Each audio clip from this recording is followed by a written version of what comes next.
آج میں آپ سے اپنی ذات کے حوالے سے بات کروں گی اور اپنا ایک تجربہ آپ سے شیئر کروں گی، اور وہ ہے تکبر کے حوالے سے۔ ہم سب اکثر کتابوں میں پڑھتے ہیں کہ تکبر نہیں کرنا چاہیے، یہ بہت برا ہے، فلاں ہے، یہ ہے، وہ ہے، اور عمل بھی کرتے ہیں، کبھی کبھی اس کو نظر انداز بھی کر دیتے ہیں۔ لیکن میرے ساتھ ایک ایسا واقعہ ہوا، تقریباً 10 مہینے مجھے گھر میں بیٹھ کر گزارنے پڑے، اور اس تکبر کی سزا کے طور پر، کیونکہ جن لوگوں کی رسی خدا تھام لیتا ہے ان کو پھر اس رسے سے ہٹنے نہیں دیتا، اور وہ اگر ذرا سی بھی غلطی کرتے ہیں تو پھر ان کو بڑی سزا ملتی ہے، کیونکہ وہ خدا کے نزدیک اس کے پیارے لوگ ہوتے ہیں۔ اور مجھے لگتا ہے کہ میں شاید ان لوگوں میں شامل ہوں کہ جن کی رسی اس کے ہاتھ میں ہے، اور میں ذرا سا تکبر اپنے ذہن میں بھی لاؤں، ذرا سی سوچ میں لاؤں، تو اسی وقت مجھے ایک ایسی ٹھوکر لگتی ہے، میں سیڑھیاں چڑھتے ہوئے گرنے والی ہو جاتی ہوں، اور مجھے لگتا ہے کہ میرا آخری بس یہ آ گیا، میں گرنے لگی اور میں ختم ہوں۔ اور پھر کوئی ہاتھ مجھے تھام لیتا ہے، اور میں توبہ کرتی ہوں کہ یہ سوچ میرے ذہن میں آ گئی۔ ہوا کچھ یوں کہ 2019 میں ایک فرد میرے پاس آیا، اور وہ اکثر یہاں پہ پہلے بھی پروگرام کرتا تھا بچہ، اور ایسے اس نے ہماری کولیبریشن سے پروگرام کرتا تھا،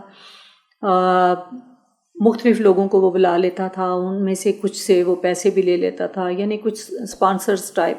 اور گلوکاروں کو بلا کر وہ پروگرام کرتا تھا۔ کبھی کبھی ہم اس کو مفت بالکل حال دے دیتے تھے، لیکن ایک دو دفعہ جب اس نے بہت زیادہ پروگرام کیے تو پھر ہم نے کہا کہ کم از کم آپ بجلی کا خرچہ تو دیا کریں، یعنی میرے دفتر سے کسی نے اس کو کہا، تو پھر وہ 10,000 روپیہ جمع کرا دیتا تھا، اور تقریباً اس کا 4-5 گھنٹے، 2 گھنٹے کے لیے اس نے بک کرانا، اور 4-5 گھنٹے اس کا پروگرام جاری رہنا۔ ایک دفعہ اسی طرح میں اس پروگرام میں خود بھی گئی، وہ مجھے بڑا اصرار کر کے اس پروگرام میں لے گیا، اور کوئی وہ پروگرام شروع شاید 3 بجے ہوا تھا اور 9 بج گئے، اس کے بعد کوئی اور پروگرام شروع ہونا تھا 9 بجے، وہ بھی لیٹ ہو گیا، اور فائنلی بچے نے لائٹس آف کر دیں، اور وہاں پہ بڑا ایک ہنگامہ شروع ہو گیا۔ اور باہر جب ہم نکلے، اور ایک گلوکارہ نے کہا کہ ابھی تو میں نے گانا تھا اور میں نے اتنے پیسے دیے اور یہ کیا اور وہ کیا، تو مجھے ایسے بڑا عجیب سا لگا۔ میں نے کہا کہ آپ ایسے کام نہ کیا کریں، آپ نے 2 گھنٹے کے لیے بک کرایا، چلیں اب 3 گھنٹے پروگرام کر لیتے، 3.5 کر لیتے، 4 کر لیتے، لیکن یہ 6 گھنٹے کے بعد بھی آپ کا یہ عالم ہے کہ لوگ آپ سے ناراض ہیں، تو آپ کا جو بھی معاملہ ہے وہ آپ اس کو ٹھیک طریقے سے کریں۔ اس سے پہلے بھی ایک دفعہ جب اس نے اعلان کیا کہ میں نے ہال کے پیسے دینے اور میری کچھ مدد کی جائے ہال میں، تو ایک بچے نے، ہمارے کسی بچے نے، جاننے والے نے کہا نہیں جی ہال تو اس کو مفت ملا ہے، تو میں نے اس بچے کو منع کیا، میں نے کہا غریب بندہ ہے، اگر وہ کچھ کر رہا ہے تو کسی کا پردہ نہ اتارو، خدا پتہ نہیں ہمارے کتنے پردے رکھتا ہے، تو آپ ایسے سب کے سامنے اس کو نہ کہو، اس کو باہر بلا کر پھر کہنا۔ بہرحال وہ عجیب سا واقعہ اس دن ہوا، اور ایک بڑی بدمزگی سی ہوئی، تو کچھ دن گزرے، ہفتہ 2 ہفتے، اس کے بعد دوبارہ وہ لڑکا آ گیا۔ میں کسی میٹنگ پہ جا رہی تھی اپنے کمرے سے باہر، بلکہ میں بھاگتی ہوئی جا رہی تھی، میں لیٹ ہو رہی تھی، تو میں جب باہر نکلی تو وہ سامنے کھڑا تھا، تو اس نے کہا کہ اپی میں نے وہ درخواست دی ہے، لیکن مجھے نیچے جو افسران ہیں وہ کہتے ہیں کہ آپ کو اب حال نہیں دیا جائے گا، تو میں نے پروگرام کرنا ہے، تو میں آدھے پیسے بھی جمع کرا دیتا ہوں اور میں پورے ٹائم پہ پروگرام کروں گا۔ اب پتہ نہیں اس وقت میرے ذہن میں کیا بات آئی، میں نے کہا کہ آپ کو تو حال اب مل ہی نہیں سکتا، اور میں نے عجیب طرح سے ایک جو غصے میں اس کو کہا، اور اس کی آنکھوں میں جب میں نے دیکھا تو اتنی حیرت، مایوسی اور عجیب اس میں اس کی حالت تھی، اور میں نے جب کہا کہ میں نے کہا یہ ممکن نہیں کہ تمہیں دوبارہ حال دیا جائے اور کبھی بھی تم پروگرام نہیں کرو گے یہاں پر،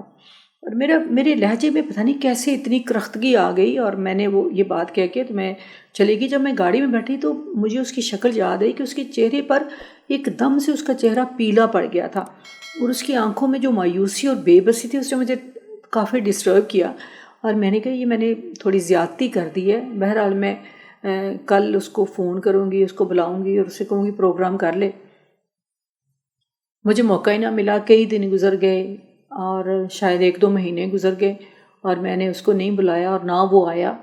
کہ وہ کہیں مجھے مل جاتا سامنے، اس کو میں کہہ دیتی۔ تو اسی اثناء میں میرا ٹرانسفر اسلام آباد ہو گیا، اور 10 مہینے پھر مجھے جو وہ فیلنگز آتی رہیں کہ وہ جو میرے خوابوں میں مجھے بتایا جاتا رہا کہ کیا مجھ سے غلطی سرزد ہوئی ہے، تو میں نے وہ 10 مہینے پھر مجھے کتنا رونا پڑا، گڑ گڑانا پڑا اپنے رب کے سامنے اس چھوٹی سی غلطی کی معافی مانگنے کے لیے کہ جس سے کسی انسان کا دل ٹوٹ گیا تھا اور کوئی انسان بہت دکھی ہو گیا تھا۔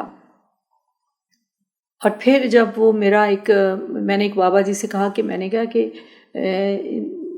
مطلب کوئی ایسا مسئلہ نہیں ہے، لیکن میں جب بھی کہیں جوائن کرنے لگتی ہوں تو کوئی نہ کوئی رکاوٹ آ جاتی ہے۔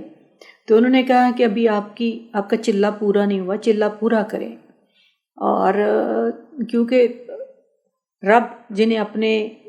قریب رکھتا ہے، جنہیں اپنی محبت سے نوازتا ہے، پھر ان سے ناراض بھی ہوتا ہے، اور اپنے دل کو اس آلودگی سے پاک کریں، صاف کریں، اور اپنے دل سے وہ آلودگی اپنے آنسوؤں سے دھوئیں، اور بالکل آپ خاموش ہو جائیں۔ ابھی آپ نے کہیں بھی جوائن نہیں کرنا، کیونکہ آپ کی ریاضت باقی ہے۔ اور پھر میں نے وہ لمبی ریاضت کا عرصہ کاٹا، تو جب وہ ایک میرا چلہ پورا ہوا تو مجھے وہ فرد بھی مل گیا، اس سے میں نے کہا بھی، میں نے کہا کہ تب میں نے آپ سے یہ بات کہی تھی، لیکن میرا مطلب یہ نہیں تھا، میرا مطلب یہ تھا کہ میں آپ کو ذرا ڈانٹ رہی تھی کہ آپ اس طرح نہ کیا کریں، آپ ٹائم زیادہ لگا جاتے ہیں، لیکن آپ آنا دوبارہ کام کرنا یہ وہ۔ تو جب خدا نے آپ کی کسی حوالے سے تطہیر کرنی ہوتی ہے تو آپ جس سے معافی مانگنا چاہ رہے ہوتے ہیں وہ بھی آپ سے دور کر دیا جاتا ہے، تاکہ آپ ایک لمبے سفر سے گزر کر وہاں تک آئیں۔ تو آج کی اس بات کے کہنے کا مقصد یہ تھا کہ ہم کئی بار ایک فکرے سے اپنے آپ کو اپنے رب سے بہت دور لے جاتے ہیں۔ یہ جو ہماری ایڈمنسٹریشن کی نوکری ہوتی ہے، اس میں ہم نے روزانہ بے شمار لوگوں کو ڈانٹنا ہوتا ہے، کئی لوگوں کو سزائیں بھی دینی ہوتی ہیں، کیونکہ یہ ضروری ہوتا ہے، اس کے بغیر آپ کام بھی نہیں کر سکتے۔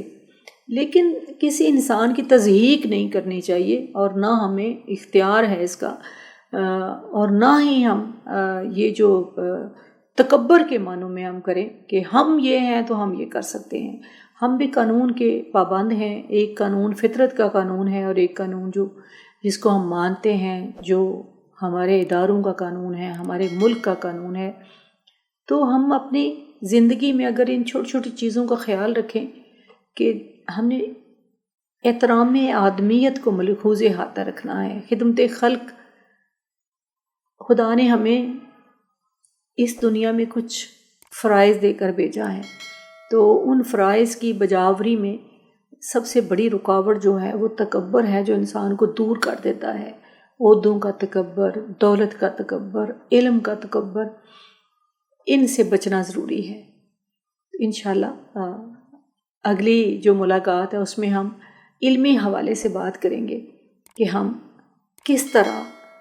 وہ علم جو روشنی دیتا ہے وہ بھی تکبر کا باعث بن جاتا ہے۔ شکریہ۔